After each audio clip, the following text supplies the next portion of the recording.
Chapter 2: The Development of the Wheelchair. When you think about accessibility, what's the first thing that comes to mind? If you're like the average person, the first thing you think of is the international symbol of access, more commonly known as the wheelchair symbol. There is a reason that this symbol is associated so strongly with the disability community, as just shy of 2 million Canadians rely on one of these wheeled devices to function on a daily basis. A wheelchair's presence remains a strong indicator that the person in the chair has a physical disability. Modern power and manual wheelchairs allow people with disabilities the freedom to independently explore the world around them. But how exactly did the technology come to be? And in what way do these wheeled devices enable students with disabilities to succeed in post-secondary? When you compare modern wheelchairs to the original designs, it's no surprise to see that the technology has advanced and diversified in response to the expansion of PWDs into higher education and other non-contemporary fields, an evolution largely driven by peer and ally activism and individual inventors with disabilities. Historically, often the earliest wheelchair users were not traditionally disabled, but rather employed people to wheel them around because they felt that they were too important or too rich to walk.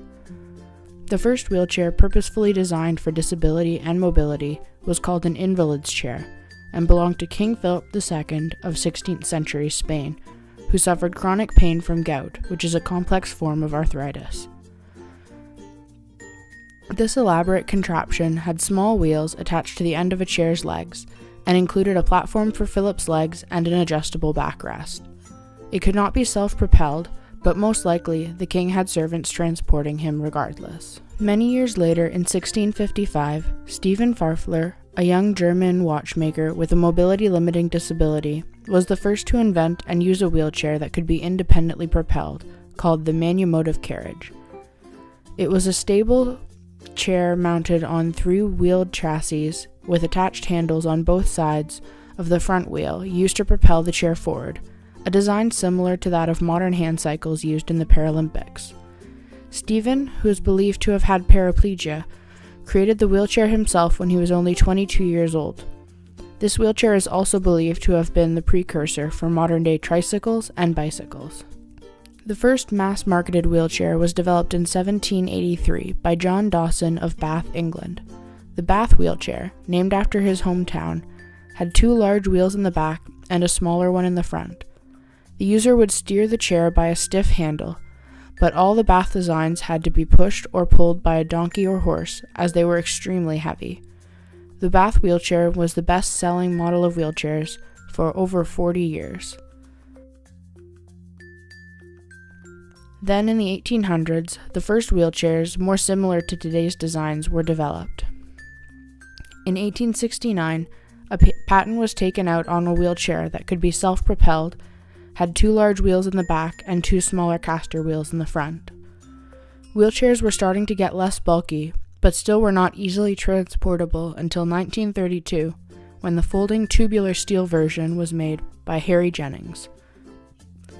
Jennings was an engineer that designed it for his friend, Herbert Everest, and to assist young veterans returning from World War II with spinal cord injuries to regain independence.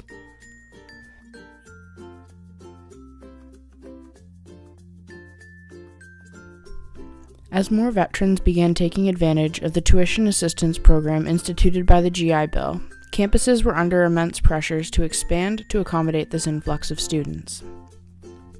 Approximately 2.2 million veterans accessed the assistance provided by the GI Bill, and by 1947, more than half of all college students were veterans of the Second World War.